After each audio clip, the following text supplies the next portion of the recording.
right, I'd like to now introduce you to our next panel, which will explore unique SCRM needs of small and medium-sized businesses. Small and medium-sized businesses, ICT providers, are part of the essential backbone of connectivity in the U.S., ensuring that millions of households and businesses stay connected online. And yet, for these SMBs, implementing robust supply security practices can often be daunting because of resource constraints and a lack of practical expertise. Given SMB's importance to our nation, super excited to hear from our experienced panelists today as they share more about these important issues and how best SMBs can enhance their SCRM practices. With that, I turn the mic over to our friend and task force member, Jeffrey Goldthorpe. Thank you, Mona, and thanks for having us here today. I'm Jeff Goldthorpe. I'll introduce myself. The other panelists are going to introduce themselves when they first speak. But I'm Jeff Goldthorpe. I'm Associate Bureau Chief at the FCC. I'm also Chief Data Officer in the bureau that I serve. And so let me just dive in. I've already thanked CISA for holding the event. Also want to thank you all for joining us and sticking with us. I want to thank my fellow panelists today, who you'll meet in a moment. And I want to thank the co-chairs of mine on the Small and Medium-Sized Business Working Group, Ola Sage, who's here, Tamber Ray, who's not able to make it. But oh, she's here. Good. Hi, Tamber. She is here. That's good news. So let me say a word at the outset. I won't say too many words, but I will say this, something that you all know, and former keynote speaker alluded to: risk is not stationary. That's a sort of a platitude, something that I don't know if anybody would argue with. Not stationary. Moves around. Nobody wants to own risk. Nobody wants to hold on to it for very long. So whether it be by choice or because we don't have technology that will allow us to internalize risk, if we choose to do that, risk does move around, and it can be externalized, imposed on our business partners, on our customers, and so forth. Now, let me allude to the communications sector. I'm in the communications sector. I think the same holds for the IT sector. But in comms, we have well, first of all, we're all interconnected. Risk moves very fast in an interconnected world. In the communications sector, particularly the internet sector, we have a concept of tiering. We have tier 1, tier 2, tier 3 providers. Tier 1 being the communications companies that you've all heard about. I won't name, but you know them all. Okay. Tier 2, tier 3 are what I would call small and medium-sized businesses. Tier 3 being the smallest of the small and medium-sized businesses. These are communications companies. There's thousands of them around the country, companies that most of which I've never heard of, and the people in the room here has never heard of. There are companies that touch customers, deliver services to customers, smaller number of customers than the tier 1 providers do, but still they are serving customers, and they're interconnected with their upstream providers. So tier 3 interconnected with tier 2, interconnected with tier 1, and in a communications environment, a classic kind of supply chain. Tier 1 to tier 2 to tier 3, all of them buying software and hardware from third parties who also externalize risk. So there's risks moving around in this ecosystem all the time. Which brings us now to what I call tier 2 or tier 3 providers, small and medium-sized communications providers. And I'm talking communications because that's the sector I know best. But these are firms, enterprises, that you probably guess, if you don't know already, are companies that operate with far fewer resources than tier 1 or tier 2, tier 1 providers would. So their ability to protect themselves against risk is challenged, and they either don't have the staff, they don't have the financial resources to purchase the protections that others would have. But that is the world that they're operating in today. With this panel, we'll be talking about those issues. We'll be talking about what are the kinds of challenges that small and medium-sized businesses face, what are the tools at their disposal, and so forth. So I wanted to just introduce with, I don't know how many minutes I took, hopefully not more than 2, but I'm going to stop now. And I'm going to turn to my notes. Thank you all again for coming. And the first question today is going to Mike. And Mike, what's unique about the SCRM challenges that SMBs face? Thanks. Good afternoon, everyone. My name is Mike Regan. I represent the Telecommunications Industry Association, TIA. Prior to that, I had about a 30-year career in private industry, starting tech and software companies, almost always for products that go into regulated applications and or whose customers have a very high level of security. Not intending to start off with a level of controversy, but I honestly don't see a lot of unique characteristics in the needs of SMBs versus large enterprises.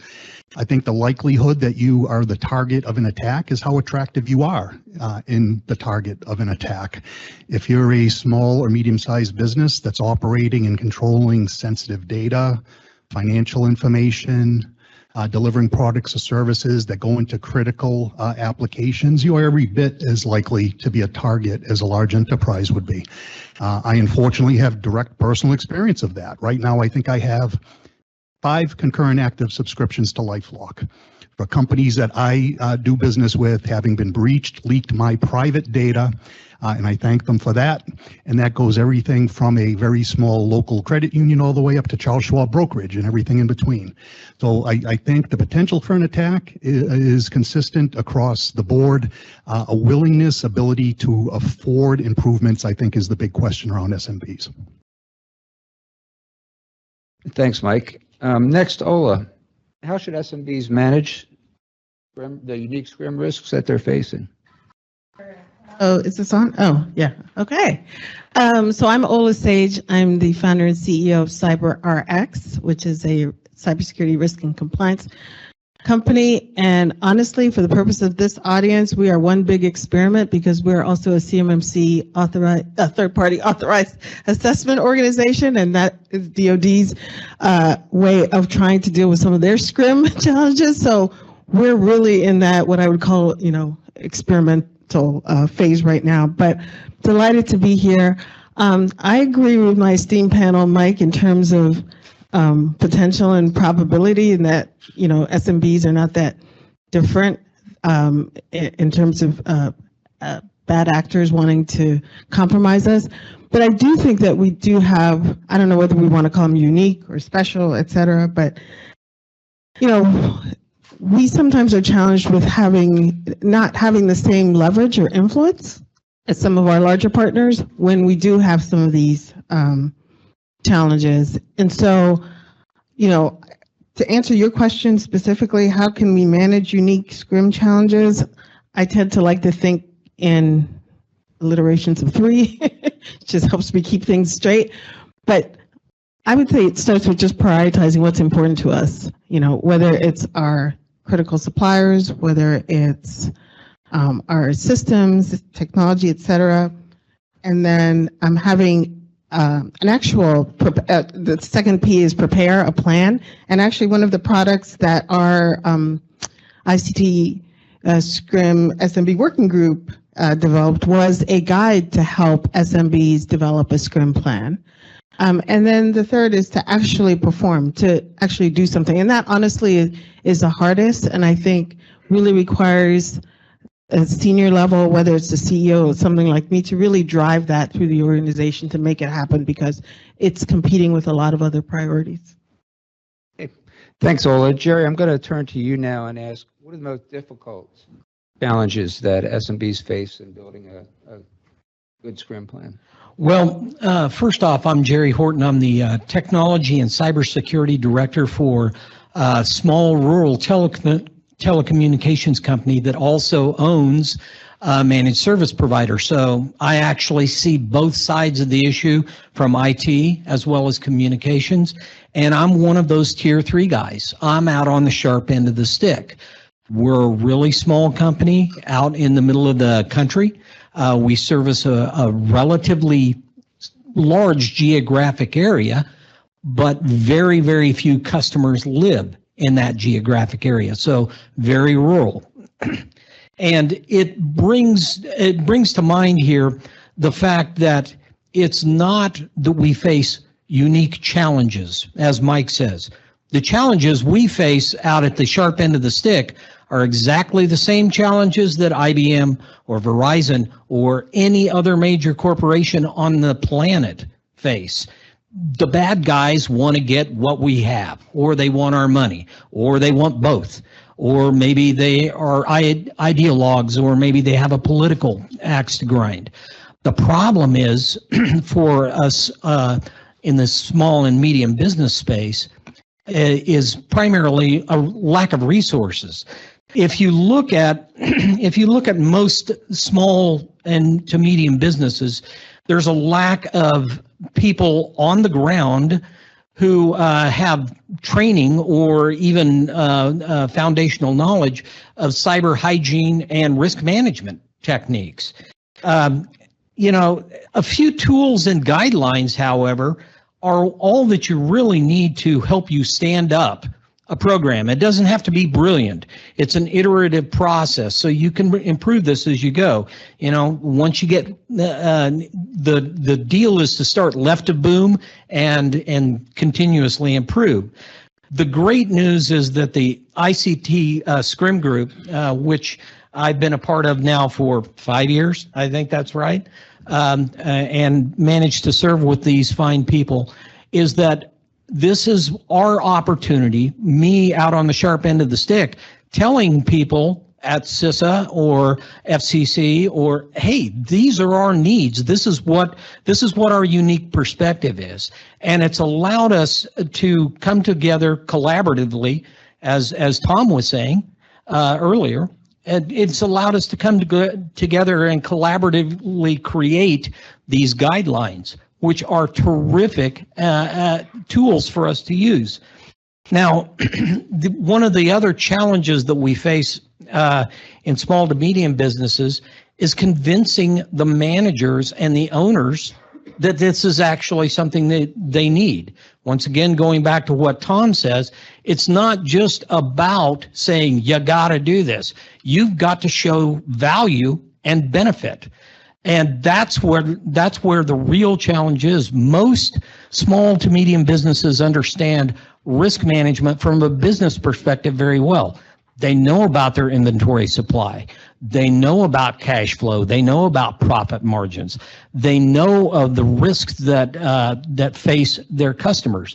But cyber risk is a fairly new concept to them, and they don't have a whole lot of experience with it. So in a lot of cases, they find somebody like me or somebody like Ola, or go and talk to somebody like Mike to just get started with it.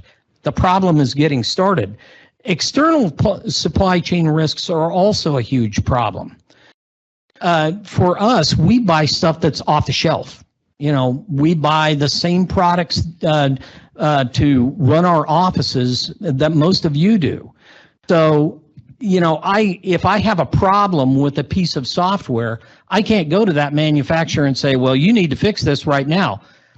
I'm a 60-person company. That's who I'm representing. They're going to laugh at me. If I have a purpose-built line of business application like we do, specifically for financials, then I got a little bit more leverage. But that's where the problem lies, is that, number one, we got to show the benefit and the value. Number two, we have to have the skill sets and the guidelines. And number three, we have to have the leverage to affect change.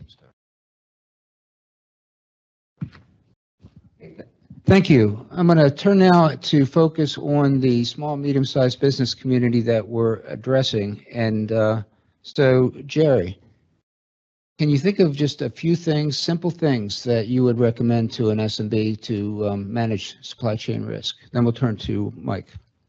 Okay, well, the very first thing I would say is let's start with cybersecurity. We've got basic risk management under control, more or less, for the business side, but let's start with cybersecurity. So you got to have those foundational processes, those checklists And I think Mike is going to speak a little bit about the checklist as well. One of the very first ones that I recommend for people to look at is the CISA cross-sector performance guidelines and goals. These are great little checklists that are easy for everybody to manage, to wrap their heads around, and also to perform. And they're easy for board members and owners to understand. So you've got foundational processes like multi-factor authentication, secure identity management, proper data management. Those are the things that you got to put in place. Then start on your risk management profile, especially with your supply chain. Yeah, I would add, set a higher level of expectations with suppliers. Understand that cheapest isn't always best, although you might have a disagreement with your CFO on that topic. Sensitive IT assets, when you consider total cost of ownership, what would that total cost of ownership look like in the case of a vulnerability where you are then subjected to a class litigation lawsuit? And this is unfortunately kind of the new normal. It's part of doing business. When it comes, when considering supply chain, also don't disregard internal threats, not just from your own suppliers. I have the unfortunate story. At one time I was leading a development organization. We had a workforce reduction, and I get a panicked phone call that night from my head of quality assurance that all of the test automation systems had been taken down. Long story short, what we found was one of the employees that were part of that workforce reduction was disgruntled, and our IT department failed to remove credentials from systems after the notification. So he went in and he did a bunch of damage. And, you know, we were part of someone else's supply chain. We lost nearly 10 days in a critical product development cycle. We had key customers depending upon us, and we had to let them down. We were late with our product delivery because of that. A very simple thing could have avoided all of it, some basic level of cyber hygiene. And if you look at some very good works that are available from a number of resources, including NIST with the cybersecurity framework, version 2 adds some supply chain coverage for the first time. Good, practical, sensible baselines of security operation that any organization can I think, effectively implement. CISA has SCRM Essentials, which is also a very helpful publication in providing some examples of how to manage your own supply chain. These aren't particularly heavyweight processes, but start somewhere, right? This is an evolving threat. It's probably never going to be solved in our natural lifetimes. You have to make a commitment. It's not going to be done all at once, but start somewhere. Hey, thanks, Mike. Ola, turning to you now. How effective do you think subjective, I was going to do that, a qualitative risk assessment is? Thanks, Jeff. You know, it's I don't know. Oh, here we go. I mean, very effective, but I just have to go back a minute because I'm sitting here thinking, you know, I've been a small business owner of one company or another for the last 20 plus years. And I think it doesn't go high. The buck stops with us, with the CEO, right? And I think there's a lot of theory. There's a lot of best practices. There's a lot of good policy. There's a lot of bad policy, but, you know, we're all about the good policy. But it still comes down to who's going to make the decision, right? And so I feel like my job is to figure out what I'm going to prioritize and drive, right? So there are a ton of good things that we should be doing, but we can't do them all at once. But to this question about the qualitative vendor risk assessment, this is a great example of where the working group actually put this together, something that I could drive in my company, which was we were in the process of looking for a MSP, a different MSP, and our working group had just developed this this template called Operationalizing the Vendor Supply Chain Risk Management Template for small and medium-sized businesses. It's actually out in the front. And we had 3 use cases, one of which was if you're looking to vet MSPs, here are some questions you can ask them. And I said, all right, I'll take this out for a test drive. And so we actually used it with some of the vendors that we were looking at. Some of them said, thanks, no thanks. And we said, thanks, no thanks to them. Some filled it out. And the company we ended up going with was really a constructive way to have a conversation about what they were doing well, what they were working on, what risks we were willing to accept, or if we weren't willing to accept them, understand what they were doing to mitigate some of those risks. And so I just highly recommend it. I love products that are actionable, that we can use in our companies as opposed to just read, because we don't have enough time. Okay. So yes, I highly recommend this template. I'm kind of low on time now too, but we'll manage. Mike, what are some other resources that an SMB can use to help implement their Scrum plan? So I mentioned a couple, and I think it's probably driven by what they're trying to accomplish. There's certainly, readily available, freely downloadable resources. I mentioned a couple that can be started with right now. If an SMB delivers products or services that go into critical applications, they're probably going to find increasingly that their customers are demanding a higher level of assurance from them that their products and services are inherently more secure than they've been in the past. And increasingly, self-attestation, making such statements probably isn't received as well. There are other works from us. As an example, we have a standard called SCS 9001, which is an extremely heavy, comprehensive supply chain security standard. MITRE has a work called System of Trust, which is very detailed, very comprehensive in assessing vendors. NIST has other publications, 800-161 for supply chain security. So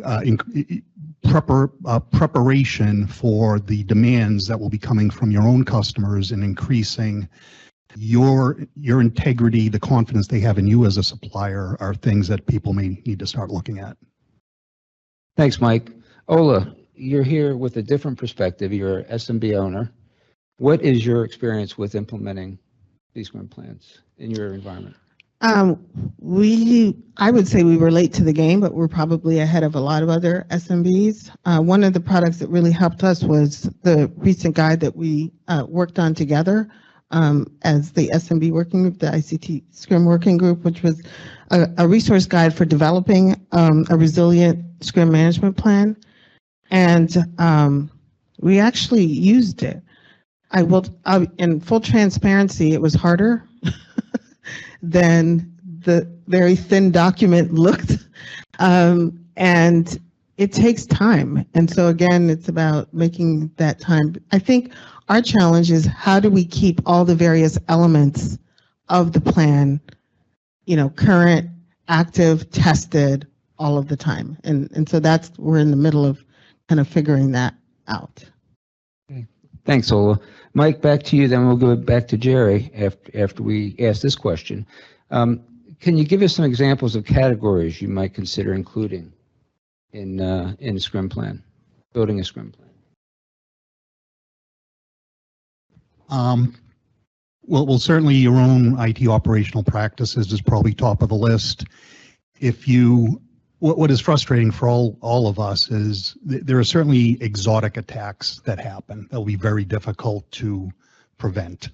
But many, if you do a postmortem of breaches that have happened with pretty dire consequences in some cases, could have been so easily prevented with just some basic protections in place. Things like maybe single sign-on for ease of password management, multi-factor authentication, encrypting data. I gave the example of removing credentials from former employees or contractors. These are just very simple things that you can put into place without too much too much effort. The danger is it's not one and done, right? This is a process that has to be continuously worked at and improved time and time again, because the threat landscape continues to grow. The bad actors get smarter all the time. So, but focus on the basics first, because that will filter a surprising number of attacks that otherwise might have been successful. Thanks, Mike. Jerry, as thinking about this from an SMB point of view, which you have, what are some of the real challenges for adopting cyber hygiene and supply chain risk management practices? Well, it's really important for small to medium businesses to focus on three things: scope, scale, and adoption. Scoping risk management for small to medium businesses is probably one of the hardest things to do, because very, very few small and medium businesses have seen benefit or value in doing or having performed a cyber business risk analysis. So, in other words, they don't have quantitative data to start with. So you've got to start with the scope. You've got to break it down into manageable chunks. Otherwise, the thing is just too large. So you have to start by defining what are the great risks, going back to exactly what Mike was saying. What are the vulnerabilities that we face? What are the threats that are out there? What risks do we have from those threats? And then you've got to focus on those. You've got to find a way to actually score that and formalize that program so that you can go back to your vendors and say, okay, we've done a risk analysis. You need to provide us some attestations, some certifications, some assurances that your products and services that you're giving us are not going to break our risk model. And basically what we've got to do is, if you give us a product or a service that has too high a risk, we have to make a decision. Are there mitigations, or do we need to move to a different product? Then you go to scaling. How far out do you go with this? Because you can start really, really small, and you can end really, really small. But do you keep scaling that program up and up? Eventually, do you go to the guy who dumps your garbage and mows your lawn and do a risk assessment on him? If he has unescorted physical access to the facility, perhaps you do. You've got to decide that. And finally, adoption, and this goes back to what I said earlier. You've got to convince the board members, the business owners, the chief executive officers that there's benefit and value in this. Because let's be honest, most cybersecurity stuff is what people see as a place to throw money away where I'm never going to see value out of it again. Because you're buying an insurance policy. If you've done your job properly, nothing bad ever happens, but it's gigantic sinkhole where money goes to die. Okay, that's what you've got to do. Is you've got to be able to show qualitatively or quantitatively or some hybrid of the two that, yeah, that money that you're spending, this is the amount of risk that you are avoiding. And so that's the adoption piece. First, you got to start with scope. Where are you going to start at? Define that scope. Then you got to start with scale. How far out are we going to take this? Last, you got to go with adoption. Okay, thanks, Jerry. Ola, what would it take to make supply chain risk mitigation a higher priority? Thinking of in your Yeah, I think my answer would be probably the same as I would answer to what would make cybersecurity in general a higher priority. And I would say it starts, I think we just need more executive CEO champions internally to make it a priority. But I also want to pick up on something that Jerry said, which I completely agree with in terms of the value.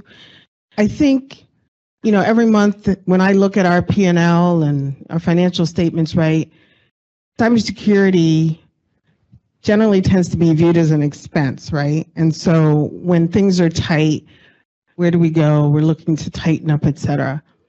I've been making this case for a while now that if we can figure out, I know there's at least one CFO in the room earlier, maybe there are more, compliant with GAAP and all that, how we can really, and there are ways to do this, but have more of us think about how we can make it part of our cost of revenue. So it's above the line, right? As opposed to below the line in terms of looking at an income statement. I think then it's more like it is necessary to deliver the services that we are providing, as opposed to kind of a general operating expense that can be cut. So I think if we can kind of have a shift in our thinking about it and have that map to how it looks on our actual financial statements, I think that could also drive more investment in that.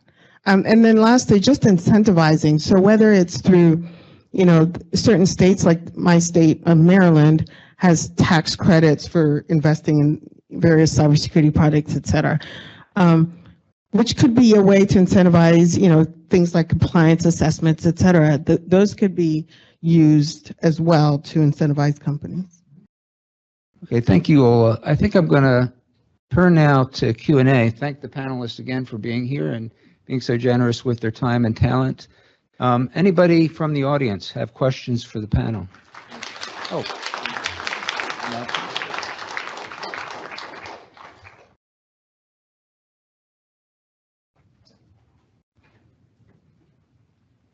Well, I have another question. If the audience doesn't have questions, I do. Maybe Mona has a question. Okay. Mike, I have a question for you. As a technology product vendor, what are some of the challenges an SMB would have in applying the technology that you have and in developing an SMB or a SCRM plan? So solving some of these problems can be challenging. There's a growing set of, I would consider to be requisite tools that should be invested in, both in running and operating internal networks and as a supplier of technologies and how you manage your development life cycle. A variety of very powerful tools available to support engineering groups in the ways of static and dynamic analysis, vulnerability assessments, but maybe as importantly as anything else, organizations need to start re-engineering their processes in order to respond more quickly to vulnerabilities found in the field. The days of saying, okay, that fix will be in the next release are long gone. So staying current, proactively monitoring new vulnerabilities, using resources like the CVD, looking at the OWASP top vulnerabilities and fixing your products before the bad guys figure out how to get into your products and making those fixes available to your customers. These things don't just happen. It takes a rethink of how you develop products and how you support them through their entire life cycle, right through the retirement of the asset. Okay, thanks, Mike. I'll ask one more question. We will close promptly in 4 minutes, but Jerry, I'm going to ask you, do you have any, sometimes it helps when reality hits us in the face and helps us focus, right? Do you have any examples of incidents that have happened that have caused you to focus more? Absolutely. I've got a couple of them. One of them happened to me shortly after I gained my current position, or just went to work for the company I currently work for. And cybersecurity was still a skill set that I was growing at that time. And we wound up with a DNS denial of service attack that occurred 3 days in a row at the same time a day. And the problem was that it was impossible for me to collect data on it because it would literally bury the processor of the routers. So it took me a while contacting a few people to actually wrap my head around what was happening. But going back to what Mike was saying, once we discovered the data, the basic data of what caused the incident, we took very specific steps to improve our processes, to put mitigations into place, and to design the next part of the network, the next level of the network, to get rid of that risk. It was a risk management that was very, very deliberate. Now that's a teeny tiny little bitty thing. Let me give you the second example. As an ISP, broadband service provider, I can give you all kinds of information about how you should be managing your network for the best safety. Part of that I do through the MSP, part of it I do as an ISP. We have had some public utilities, we'll just leave it like that, who weren't necessarily following these practices, and they wound up with a former employee, once again, somebody who was disgruntled, who managed to get into the network and do some things that weren't necessarily dangerous, but they were headed that way until they caught the person. Now, you ask, where does my responsibility begin and end during that risk management cycle? Well, I have given you information. I can even go and shut off the tools that this person used to get into the network. But at the end of the day, I have to partner with you in a risk to get rid of that risk, to mitigate that risk, so that we can help. And that's what it really takes. This goes back to what Tom was saying, what Mike has said, what Ola has said. We have to collaborate in a public-private way in order to solve the problem long term. And we're just getting started. Thanks, Jerry. Mona?